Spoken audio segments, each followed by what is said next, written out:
የሰውየው ሐሳብ ትክክል አይደለም ብሎ መናገር ትክክል ነው አይደል? ትክክል ነው። ግን ያው እኔ ደግሞ ስላረጀህ ችግር የለውም አልፈላሃን ነው የምንለው ወይስ ማህበረሰቡ በዝሙት ከተስፋፋ በኋላ ይሄ ሁላ ልጅ ከተወለደ በኋላ የዝሙት ልጅ ከበዛ በኋላ ትልቅ ሰዎች ናቸው ይቅር ብንላቸውስ ነው የምንለው ወይስ በማህበረሰቡ ዘንድ ያስገቡት እጅግ በጣም አደገኛ ነቀርሳ አለ ነው የምንለው? አላህን ተወጀዋለሽ ግን አንድ ይቅርታ አሁን ተናገር። አሁን እኔ ይተናል አላህን አትወጂውም እንዴ ማለት እሳቸው ያረጉት ነገር ከይቅርታ ጋር ዶት አሁን በጣም አቀለልሽ ይሁን አበበ በሶ በላ አድርገዋል። በቃ ተሳስተዋል። ግን ጀስት ላይክ እናት በጣም በሺዎች የሚቆጠሩ ሰዎችን አላህን በትክክሉ እንዳይመልኩ እያረጋቸው እኛ ደግሞ አላህን አትወጂውም እንዴ የሆነ እሳቸው ለሸመገሉት ይሄን ያልካዘንሽ የሆነ ለአላህ ያለው መብትስ እንዴት አስበያለሽ? እዚህ ላይ ይኸውልህ አላህ ምስክሬ ነው የምልህ እኔ አላህና ነብዩን ከመከተል ውጪ ማንንም የምከተል ሰው አይደለሁም። አልሐምዱሊላህ ረብል ዓለሚን። እሳቸው ደግሞ አንቺ የጀሃነም ናቸው ብለዋል። ለምሳሌ እሳቸው ላሰማሽ እሳቸው ተናገሩ። ሰምቻለሁ አብዱልከሪም ሰምቻለሁ። እኔ አጠቃላይ ጥያቄ እሳቸውን የመደገፍ ሳይሆን አሁን ቅድም ራሱ እያየው ነበረ ስለሳቸው ስላወራ አስወጧት የሚል ነገር አሁን እኔ እንደዚህ አጠቃላይ ጀጃ እናድርግ ነው ያው ስለሳቸው ሳወራ አይደለም። ይሄ ግለሰብ አይደለም እሱ ሃይማኖትን ተንተርሶ የመጣ ጥያቄ ሳይሆን በጣም ጥሩ ለአላህ ነው መጀመሪያ ዲፌንድ ልታደርግ የሚገባው ወይስ ለግለሰቡ ነው? አኪድ ለፈጣሪ ነው። ስለዚህ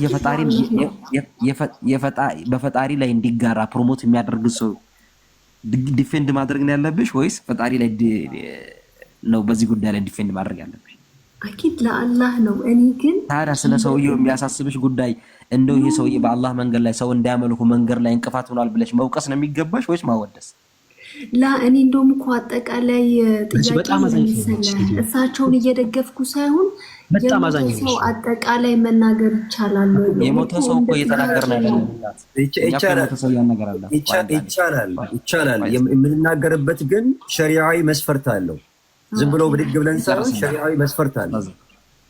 እሺ ቢሉ ኦኬ። አሁን ግለሰብ ለምሳሌ የሆነ አንድ ሰው ስለሞተ ምናምን በነገራችን ላይ እንኳን ለሙስሊም ለክርስቲያንም ይታዘናል እኮ ሰው ስለሆነ ማዘንና ሰው ስለሆነ ማዘንና ይሄ ሃይማኖታዊ ጉዳይ ግን ይለያል። ማንንም በመሞቱ የሚደሰት ሰው የለም። እዚህ ያሉ ሰዎች በአጠቃላይ ቀርቶ ማንንም ሰው የሚደሰት የለም። ማንንም አይደለም ነው የሚደሰት አለ ብለሽ ብትይ አንድም ሰው አይደሰትም። እሳቸው ይዞ የመጡትን አስተምሮ ግን በዚህ መልኩ በመቋጨቱ ግን እንደስታል። ገብቶሻል? አዎ ገብቶኛል። ይዞ የመጡት አስተምሮ እጅግ በጣም አደገኛ ከመሆኑ የተነሳ ለሙስሊሞች ነቀርሳ ከመሆኑ በዚህ ዘረን በቋጨቱ በጣም ደስ ይላል። አብዱልገፋሪ ማንዴ ይሄ ግለሰብ አሁን ሰሚር አህመድ የሚባል ልጅ ሶሻል ሚዲያ ላይ በጣም አክቲቭ የሆነ ልጅ ነው። for the last few days ፔጁን ገብተህ ማየት ትችላለህ። ምን አለ? በእህቶቼ የሙፍቲ ጀናዛ ያረፈበት ላይ ተበሩክ ሲያደርጉ የሚያሳየው ቪዲዮ አይቼ ተደስቼና ቀንቼ ሳልጨርስ ይኸው የእኔው ጓደኛ የዱንያም ሆነ የአኺራ ወዳጄ የሆነው አሚር ሲራጅ ኢድሪስ የሙፍቲ ጀናዛ የተንተራሰውን ውዱን ትራስ ለራሱ አድርጎ ወደ ቤቱ ይዞት ገባ። የአላህ መግፊራን ረህመትን እዝነትን ሁሉ ጠቅልሎ ቤቱ ይዞ ገባ እኮ ነው የምላችሁ። ማሻአላህ ያ ሪጃልላህ አጊሱና ቢላህ የታባቱ ይህ ነው እንግዲህ የእኛ እስልምና ይላል። ህይወት አሁን ላስወርድሽ ምንም ሳታወሪ ችግር የለውም። እሺ በቃ ለወርድ ነው። ሹክራን ጀዛከላህ ኸይር። ያው ጥያቄ ነው። አየሹ ትልቁ አደጋ የተፈራው አደጋ ይሄ ነው። እናታ ይሄ ካልገባት ራሱ የመጨረሻ ሀሳብ ነገሩን አከረርከው። እኔ እኮ አልገባኝና እኔ እንደ ጥያቄ ነው የጠየኩትና እንጨርስልሽ። አሁን እንደዚህ ስትናገሩ ሙፍቲ የጀሃነም ናቸው እያላችሁ ነው እኮ። ሙስሊም የጀሃነም ናቸው የጀሃነም ማገዶ ናቸው ጀሃነም ገብቷል እያላችሁ ነው እኮ። ሙፍቲን እያከፈራችሁ ነው እኮ። ሙስሊም አይደሉም እያላችሁ ያላለ ግን እንደዚህ ከማለታችን ጋር ግን እኛ ሙስሊም ሙፍቲ የጀሃነም ነው ብለናል እስካሁን ድረስ። ግን ያ ጀማዓ ተርኸ እኔ እኮ እናንተ አይደለም ቲክቶክ ላይ ስላየው ይቻላል ወይ እኮ ነው አንድ ፈትዋ ነበር የጠየኩት። ልመልስ ሙፍቲ የጀሃነም ናቸው፣ ሙፍቲ የጀነት ናቸው፣ እገሌ የጀነት ነው፣ እገሌ የጀሃነም ነው ማለት ስልጣን የለንም። ባጭሩ መልስ እንመንገራችሁ። ሙፍቲ የጀሃነም ናቸው፣ ሙፍቲ የጀነት ናቸው፣ እገሌ የጀሃነም ነው፣ እገሌ የጀነት ነው ብሎ የሚናገር ሙስሊም ነው። ምክንያቱም በአንድ ነስ ያልመጣበትን ሰው የጀሃነም ነው የጀነት ነው አንልም። ግን አንድ ሰው ዝሙት ሲሰራ ግን የጀሃነም ስራ ሰርቷል እናል አይደል? አንልም። አዎ ትክክል። ከዛ ስለዚህ ሙፍቲ ጀሃነም ናቸውና ምናምን ብለዋል የሚሉ ሰዎች ኤስትሮማን ፈላሲ ነው ያላለውን ብላችኋል እየተባለ ነው። አሁን እቺ ላይ እንደዚህ የሚደበቁበት ከሆነስ ለምሳሌ በዚህ ነገር እኛ ማንም ማናችንም አላልንም፣ ግን ማንንም አይልም መብቱም የለውም። ነገር ግን ይሄኛውን ነገር ጀጅ ማድረግ ማንም ፍጡር አይችልም፣ አላህ ብቻ ነው። ያ ማለት ግን የሚሰሩትን ተግባር አይተን አናወራም ማለት ነው። ስራ እኮ ነው ይሄ እኮ ስራው ሙሽሪክ የሆነ ሰው ስራ ወይም ጣጉት የሆነ ሰው ስራ ወይም ቢድዓ የሆነ ሰው ስራ ወይም ሐራም የሆነ ሰው ስራ ቢሰራ የሐራም ስራ ሰርቷል ነው ማለት። የሐራም ስራ ወዴት ነው ሁክሙ? ወደዛ ነው። ግን እገሌ እንደዚህ ነው በግለሰብ ደረጃ ቢተይን የጀነት ሰው ስራ ሊሰራ ይችላል። ሰውየው አይደለም ለምሳሌ የጀነት ሰው ስራ ሊሰራ ይችላል እኮ በጀሃድ ላይ ሊሞት ይችላል። በጣም ብዙ ነገራቶች ላይ ያደርጉ ይችላሉ። የጀነት ናቸው ማለት እንችላለን? እንችልም። ሁሉ ነው ለምን ነው ማንችለው? አናቅም። የሰውን እንኳን እንደዛ በጋዛ ላይ የሚሞቱ ሰዎች አላህ Subhanahu Wa Ta'ala ከሸሂዶች እንዲያደርጋቸው እንመኛለን ነው የምንለው አይደል? እዛ እኮ በራሳቸው ርስት ላይ የሚሞቱ የጀነት ናቸው ብለን እንናገራለን። ግን ቡኻሪ በዚህ ላይ ባብ አለው። በነገራችን ላይ አነ ፉላን እገሌ አንድ ሰው ሸሂድ ነው ማለት አይቻልም ይላሉ ቡኻሪ። አንድ ባብ ሰጥተው የጀነት ሲሰራ የምታየው እኮ ጥሩ ስራ ነው አይደል? እየሰገደ እየጾመ ዳዕዋ ያደረገ ይሄ ሰው የጀነት ነው ጀነት ማለት አንችልም። ይሄ ሰው የጀሃነም ነው ማለት እንደማንችለው ሁሉ ማለት ነው። ስራዎች ግን ሊመሰክሩ ይችላሉ። አኺ ለማንኛውም እኔ ለወጣ ነው። አብዱል ከሪም አልከሶ ጤና ያለው አይደል? አልከሶ ማንኛውም አመሰግናለሁ። ግን እኔ ነው ያልኩት እዚህ ቤት እንዳልሆነ ተረዱልኝ። አብሽር አፉ በሉኝ። እኛ እንደማንል ስለምናውቀው እኛ አሉ ብሎ ቢናገሩ ራሱ ምንም የሚመስለን ነገር የለም ስለማንል ማለት ነው። ኤኒዌይስ አልከሶ ስልጤ ነው ያለው አይደለም? አብዱል ከሪም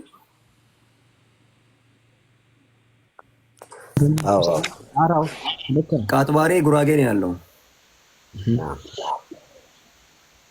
ጀማ ንጉስ ምናምን ወሎ አለለ ሰሜኑ ሀታ የነጃሺ ላይ ራሱ ዶሪ እንትን አድርገው ትግራይ ላይ እንደሚደረግ ታውቃላችሁ አይደለ? አዲስ አበባ ነበር የቀረው እስካሁን።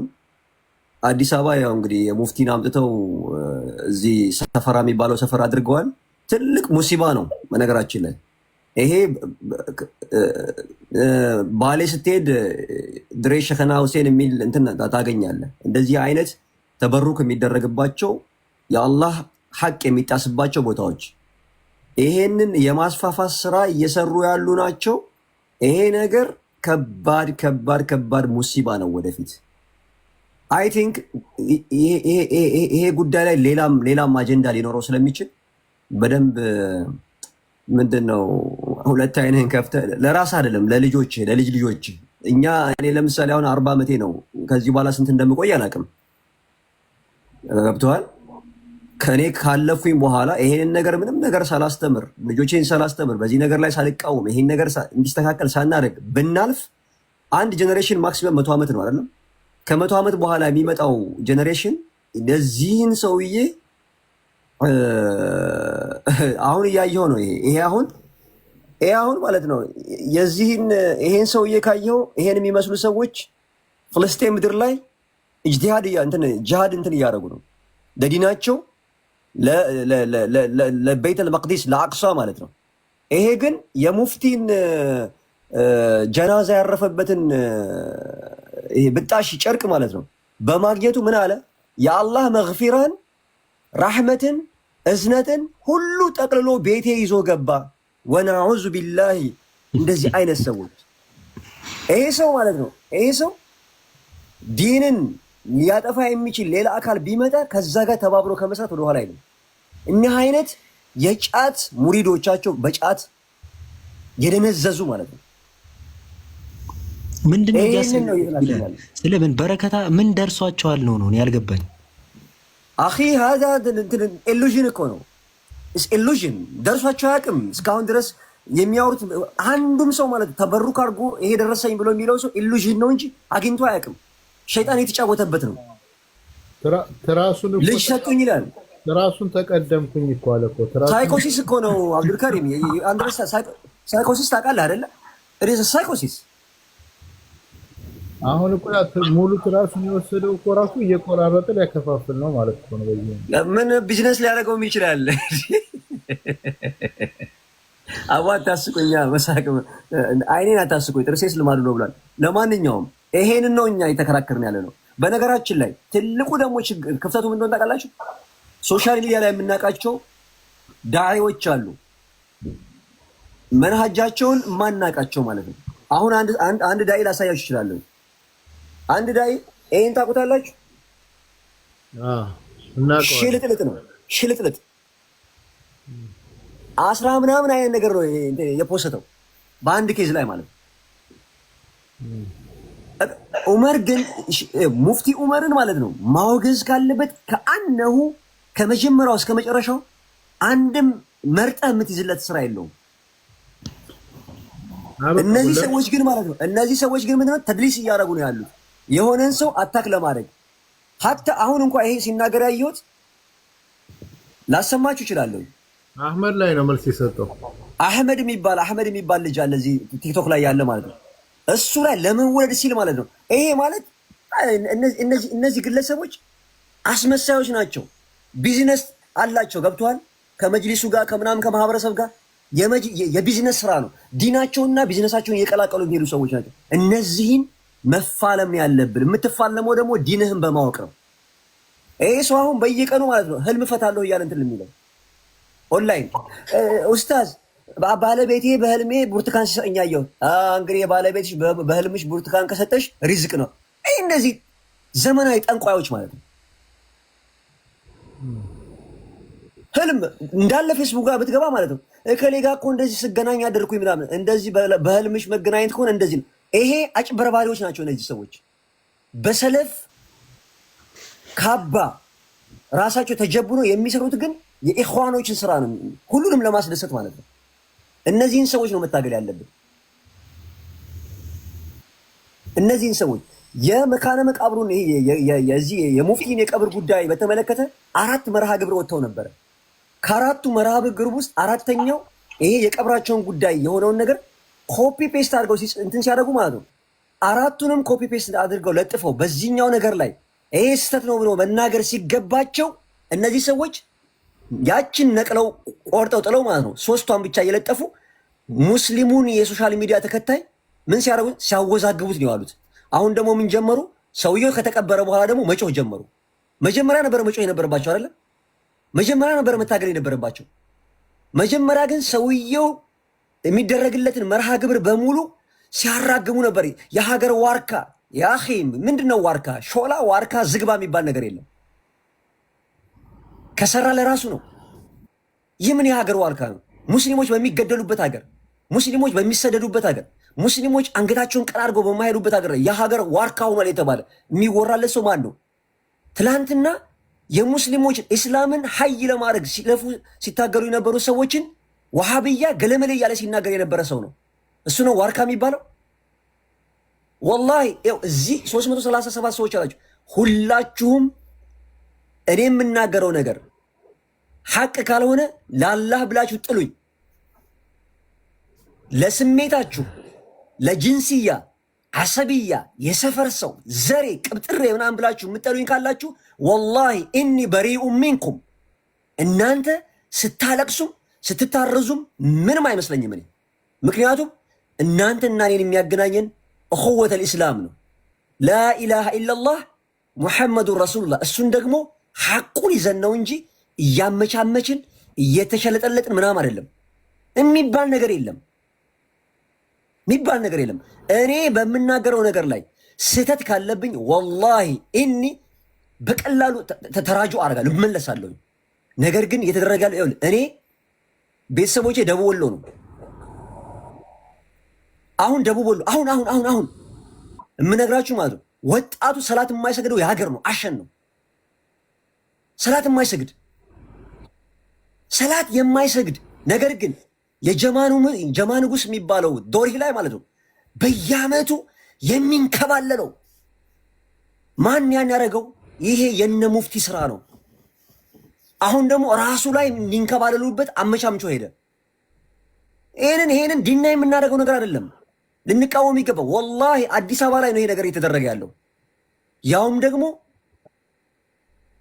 ሰፈራ የሚባለው ኤሪያ ላይ ማለት ነው። እሺ ማተር ኦፍ ታይም። ይሄንን በተለይ የመንግስት አካላቶች ራሱ ተሳትፈውበት ከሆነ ኢስላምን ለመሸርሸር ሴራ ሰርተው ከሆነ እዲስ ማተር ኦፍ ታይም ጊዜ ነው የሚፈታው። ወላሂ ነቅለው ከዛ ቤታቸው ላይ የመስጊዶች መቃብር ውስጥ የማይቀብሩበት ጊዜ የማይመጣ እንዳይመስላችሁ መቃብራቸውን አንስተው የሙስሊሞች መቃብር እንዲቀብሩ ይደረጋል ኢንሻአላህ ተዓላ አስፋራስ ሀያታችን እስካለ ድረስ ማለት ነው። ማንም ይኸውልህ እዛ ወሎ፣ ትግራይ፣ ሌላ ቦታ ላይ ያለውን ሙስሊም ርቀት ያለውን ሙስሊም ማህበረሰብ በጅልና አጥረው የቀብር አምላኪ ማድረጋቸው ሳያንስ ከተማ ላይ የቀብር አምልኮን ይዘው ይመጣሉ እንዴ። ቃጥባሬና አልከሶ እኮ በአመት አንዴ ወይ ሁለቴ ነው የሚሄደው ሰው። እሱን መከራ እየተደረገ ነው። ኡስታዞች መከራ እየበሉ ስንት ኡስታዞች ናቸው መከራ እየበሉ ያሉት? የስልጤ ተወላጆች፣ የጉራጌ ተወላጅ ኡስታዞች ስንት ነው ስድብ የሚወርድባቸው? ዛሬ አምጥተውን ይህንን የዚህን ሰው መቃብር አምጥተው እዚሁ አዲስ አበባ ላይ ማለት ነው ዋና ከተማ ዋና መዲናዋ ላይ የቀብር አምልኮን ያመጡልናል። ይሄው ጀመሩት። ጭራሽ አዲስ አበባ የሱፍያ ግዛት መሆኗን እኮ አረጋገጥን እያሉ እኮ የጻፉ ነው በየሶሻል ሚዲያው ላይ የቀብር አምልኮ ግዛት። እንደዚህ የሚባል ነገር መሽለጠጠጥ የለም። የሚከፋው ይከርፋው። ወላ እና በራ የሚባል ነገር አለ። ወላ እና በራ ደግሞ የአቂዳ መሰረት ነው። ለአላህ ብሎ መውደድ፣ ለአላህ ብሎ መጥላት። የሆነን ነገር ስትሰራ አላህን የሚያስደስተው ነገር ነው እንጂ አላህን የሚያስቆጣ ነገር አትሰራም። እዚህ ነገር ላይ ሲሪየስ ሆናችሁ ማስተማር አለባችሁ። ወላሂ ሲሪየስ ሆናችሁ ማለት ነው። ከዚህ በኋላ ያለው የንጽጽር ሂደት ራሱ ኢትስ ናት ኦንሊ የክርስቲያንና የሙስሊሞችን ስክሪፕቸር አይደለም፣ በይነ መንሐጅ ማለት ነው። እያንዳንዱ መንሐጅ ያላቸውን ሱሩሪ፣ ኢኽዋኒ፣ ቁጡቢ የሚባሉ ተብሊግ የሚባል ሱፊያ የሚባል እነዚህን አካላቶች በመረጃና በማስረጃ ማንኮታኮት ግዴታ ነው። አለበለዛ ልጆችህ ከአንዱ ሱሩሪ ወይም ቁጡቢ ወይም ደግሞ ኢኽዋኒ ልጅ ጋር ነው የሚውለው። ከአህያ ጋር የዋለች ጊደር ፈስ ተምራ መጣች ነው። ይሄ ምንም እንትን የለውም። ልጅህን የሚያበላሽልህ ጎረቤት ልጋ ያለ ልጅ ነው። የጎረቤት ልጅ ስድ ከሆነ ልጅህን ኮንትሮል ማታደርግ ከዛ ማጠብቀው ከሆነ ስድ ነው የሚሆነው ልጅ። በዚህ ተራ የሚባለው ማነር ራሱ ማለት ነው። ስለዚህ ይሄንን በደንብ ሊታይ ይገባል። ቅድም ራሱ